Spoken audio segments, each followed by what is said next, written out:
အိန္ဒိယနိုင်ငံလေယာဉ်ပျက်ကျမှုမှာ Black Box ကိုပြန်လည်ရှာတွေ့ခဲ့ပြီလို့သိရပါတယ်။အိန္ဒိယနိုင်ငံအနောက်ပိုင်းအမက်တာဘက်စ်မြို့မှာဖြစ်ပွားခဲ့တဲ့အိန္ဒိယလေကြောင်းလိုင်းလေယာဉ်အမှတ်171ရဲ့ Black Box တစ်ခုကိုလေယာဉ်ပျက်ကျတဲ့နေရာမှာပဲပြန်လည်ရှာဖွေတွေ့ရှိခဲ့တယ်လို့အိန္ဒိယသတင်းရင်းမြစ်များထံကသိရပါတယ်။ဒီလေယာဉ်ပျက်ကျမှုကနေတအူးသာအသက်ရှင်လွတ်မြောက်ခဲ့ပြီးလေယာဉ်ပေါ်ပါလာတဲ့ခရီးသည်229ယောက်နဲ့လေယာဉ်ဝန်ထမ်း12ယောက်ပြင်လေယာဉ်ကျခဲ့တဲ့စေးကြောင်းဆောင်မှာရှိတဲ့စေးကြောင်းသားအများပြားလည်းသေဆုံးခဲ့ပါတယ်။လက်ရှိချိန်မှာတော့သေဆုံးသူ265ဦးကိုရှာဖွေတွေ့ရှိခဲ့ပြီးဖြစ်ပြီးပျောက်ဆုံးနေသူများကိုဆက်လက်ရှာဖွေနေကြပါတယ်။အခင်းဖြစ်ပွားရာနေရာကိုအိန္ဒိယဝန်ကြီးချုပ်နရန်ဒရာမိုဒီကိုယ်တိုင်လာရောက်ခဲ့ပြီးအသက်ရှင်လွတ်မြောက်ခဲ့သူကိုလည်းဆေးရုံသို့တွားရောက်ပြီးအားပေးစကားပြောကြားခဲ့ပါတယ်။လေတပ်ဗိုလ်မှူးကြီး BSCB ကလည်းသတင်းသမားရဲ့လေယာဉ်ပျက်ကျမှုနဲ့ပတ်သက်ပြီးဘလို့ထင်မြင်တယ်လဲဆိုတဲ့မေးမြန်းမှုကိုဘလို့ပြန်ပြောတယ်လဲဆိုရင် loss of trust လေယာဉ်ကတွန်းအားနဲ့ပြန်တက်အားဆုံးရှုံးခဲ့ပြီးလေယာဉ်ကိုထိန်းချုပ်နိုင်စွမ်းမရှိတော့တာထင်ရှားပါတယ်။လေယာဉ်မှူးကသူ့ရဲ့စိတ်တည်ငြိမ်မှုကိုထိန်းသိမ်းထားခဲ့ပြီးသေချာပေါက်ပျက်စီးမှုနဲ့ရင်ဆိုင်နေရတော့လေထိတ်လန့်ခြင်းမရှိခဲ့ပါဘူး။လေယာဉ်မှူးကလေယာဉ်ထိန်းချုပ်ရေးဌာန ADC သို့ message ပေးပို့ခဲ့ပြီးအလွန်စိန်ခေါ်မှုရှိတဲ့ဒီလိုအခြေအနေမျိုးမှာလေယာဉ်ကိုထိန်းချုပ်ရန်အတက်နိုင်ဆုံးစူးစမ်းခဲ့ပုံပါပဲ။ဒါကြောင့်ဒီဖြစ်ရပ်ကအလွန်ဝမ်းနည်းစရာကောင်းလွန်ပါတယ်။ယခုလေယာဉ်ရဲ့ Black Box ကိုပြန်လည်ရယူနိုင်ခဲ့တာကစုံစမ်းစစ်ဆေးရေးအေဂျင်စီများအတွက်အလွန်အားတက်စရာကောင်းတဲ့လက္ခဏာတစ်ခုဖြစ်ပါတယ်။ Black Box ကအချက်လက်များစွာကိုမှတ်တမ်းတင်ထားနိုင်ပြီး၎င်းမှတစ်ဆင့်အချက်လက်များစွာကိုရရှိနိုင်မှာဖြစ်ပါတယ်။ Black Box မှာဘယ်တစ်ခုကမတော်တဆဖြစ်သွားတယ်ဆိုတာကိုသိသာထင်ရှားစွာညွှန်ပြပေးမှာဖြစ်ပါတယ်။ Black Box ကအချက်လက်ပမာဏများစွာကိုမှတ်တမ်းတင်ထားပြီးဖြစ်နိုင်ခြေအားဖြင့်အချက်လက်100မှ150ကျော်အထိပါဝင်နိုင်ပါတယ်။ဒါဟာအင်ဂျင်များ၏အခြေအနေနဲ့လေယာဉ်၏အခြားအချက်လက်များဖြစ်တဲ့အမြန်နှုန်းအမြင့်ပြန်တနှုန်းဆင်းနှုန်းစသည့်လေယာဉ်နှင့်လေယာဉ်ရဲ့အင်ဂျင်များ၏အခြေအနေနှင့်ပတ်သက်သည့်အချက်လက်အလုံးကိုပေးစွမ်းနိုင်ပါတယ်။ဒီအချက်လက်များအလုံးကိုစုံစမ်းစစ်ဆေးရေးအေဂျင်စီများကရရှိနိုင်မည်ဖြစ်ပြီးဖြစ်ပေါ်ခဲ့သည့်အကြောင်းရင်းကိုဆုံးဖြတ်ရာတွင်ကြီးမားသောအကူအညီဖြစ်ပါလိမ့်မယ်။စုံစမ်းစစ်ဆေးရေးအေဂျင်စီများကအခြားအကြောင်းအမျိုးမျိုးကိုထည့်သွင်းစဉ်းစားမှဖြစ်တော်လေ Black Box သည်အလွန်ကြီးမားသောအကူအညီဖြစ်ပါလိမ့်မယ်။ Black Box ကအလွန်အရေးကြီးသောစက်ပစ္စည်းတစ်ခုဖြစ်ပြီးအထူးသဖြင့်မတော်တဆမှုများကိုကာကွယ်ဖို့အတွက်ကြိုတင်ဆောင်ရွက်မှုတစ်ခုအနေနဲ့လှုံ့ဆော်ပေးပါတယ်။ Black Box ကို download လုပ်ပြီးရင်လေယာဉ်ကိုမြည်သို့ထိန်းချုပ်ခဲ့တဲ့ဆိုတာနဲ့လေယာဉ်အချက်လက်များတွင်မတော်တဆမှုတစ်ခုရှိခဲ့မရှိခဲ့ဆိုတာကိုသိရှိနိုင်မှာပါ။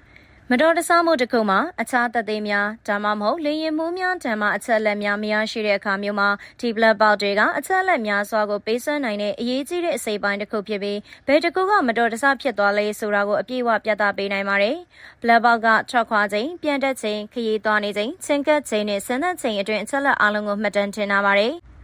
ဒါကြောင့်အလွန်ကောင်းမွန်တဲ့ပစ္စည်းတစ်ခုဖြစ်ပြီးစုံစမ်းစစ်ဆေးမှုကိုများစွာအထောက်အကူပြုနိုင်တာဖြစ်တာကြောင့်ဘာတွေမှားယွင်းခဲ့လဲဆိုတာကျွန်တော်တို့အတူတူစောင့်ကြည့်ကြရအောင်ပါ။သတင်းသမားတယောက်ရဲ့ယခုဖြစ်ရပ်ပေါ်ဘလို့မြင်ပါတယ်လဲဆိုတဲ့မေးခွန်းကိုအိန္ဒိယလေကြောင်းလိုင်းမှာအငိမ့်စားလေယာဉ်မှုဖြစ်သူဗိုလ်မှူးကြီးမီနူရူချီဗာရီယာကဘလို့ပြောခဲ့တယ်လဲဆိုရင်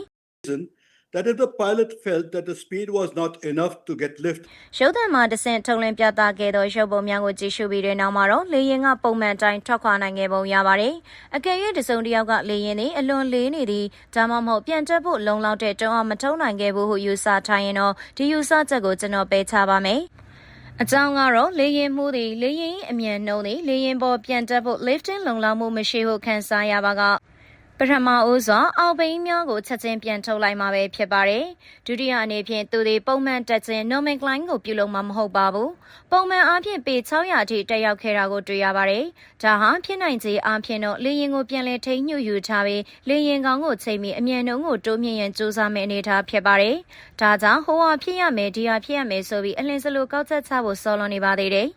ကျွန်တော်တို့အနေနဲ့မြေလေးကောက်ချက်ချမှုကိုမှမလုပ်ဘဲဖြစ်ပေါ်ခဲ့တဲ့အကြောင်းရင်းမှန်ကိုဆုံးဖြတ်ရန်စောင့်ဆိုင်သင့်ပါတယ်။လူတွေတွေးနေတာကအင်ဂျင်နှလုံးစလုံးရက်တန့်သွားတာဒါမှမဟုတ်ငှက်များနဲ့တိုက်မိတာစသဖြင့်မျိုးစုံတွေးနေနိုင်ပါတယ်။ကျွန်တော်တို့အနေနဲ့အသေးစိတ်အချက်လက်များကိုမရရှိမချင်းဒီလိုမျိုးထင်ကြေးပေးမှုတွေကရှိနေအောင်မှဖြစ်ပါတယ်။ပထမဦးစွာလေယာဉ်မှုကပြဿနာဖြစ်ပေါ်တာနဲ့ချက်ချင်းအသိပေးမှုပြုလုပ်ခဲ့တာမဟုတ်ဘူးလို့ကျွန်တော်ထင်ပါတယ်။ဒီဖြစ်ရပ်တစ်ခုလုံးကိုပြန်ကြည့်ရင်လေယာဉ်ကထွက်ခွာခဲ့တယ်ပြီးတော့ပြန်တက်ခဲ့ပြီး17စက္ကန့်အတွင်းပေ600အမြင့်ကိုရောက်ရှိခဲ့ပါတယ်။အဲဒီနောက်မှာတော့15စက္ကန့်လောက်လေယာဉ်ကပြန်လည်ဆင်းသက်လာခဲ့ပါတယ်။ဒါကြောင့်လေယာဉ်ကလေထဲတွင်ရှိနေသည့်စုစုပေါင်းအချိန်25စက္ကန့်ခန့်ဖြစ်ပါတယ်။ ထင်ရှားတာကတော့တစုံတစ်ခုဖြစ်ပေါ်ခဲ့တဲ့အခါလေရင်မှုကပထမဦးစွာလေရင်ကိုထိန်းချုပ်ရန်ကြိုးစားခဲ့ပြီးအရေးပေါ်အခြေအနေကိုရှာဖွေပြီးထိုအရေးပေါ်အခြေအနေကိုကင်တွင်ဖြေရှင်းရန်ကြိုးစားခဲ့ပုံရပါတယ်။တပြိုင်နက်တည်းလေရင်ထိန်းချုပ်ရေးဌာန ADC တို့ပြဿနာတစ်ခုရှိကြောင်းတစုံတစ်ခုဖြစ်ပွားနေကြောင်းအမြင့်ကိုထိန်းထားနိုင်ခြင်းမရှိကြောင်း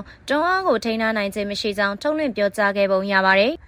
ဒါကတော့အိမ်နီးလေရင်ပြတ်ကျမှုရဲ့ဘလက်ပေါက်ရှာဖွေတွေ့ရှိခဲ့ပြီးဆိုတာကိုလေတပ်ဗိုလ်မှူးကြီးကပြောပြထားတာဖြစ်ပြီးစုံစမ်းစစ်ဆေးမှုရလဒ်ကိုစောင့်ဆိုင်းနေကြတာဖြစ်ပါတယ်။ဒီအလွန်ဝမ်းနည်းစရာကောင်းတဲ့ဖြစ်ရပ်နဲ့ပတ်သက်ပြီးထပ်မံရရှိတဲ့သတင်းတွေကိုလည်းဆက်လက်တင်ဆက်ပေးသွားမှာမို့လို့ channel လေးကိုလည်း like and subscribe လုပ်ထားခဲ့ကြပါအောင်နော်။အဆုံးထိကြည့်ရှုပေးခဲ့တဲ့အတွက်အားလုံးကိုကျေးဇူးတင်ပါတယ်ရှင်။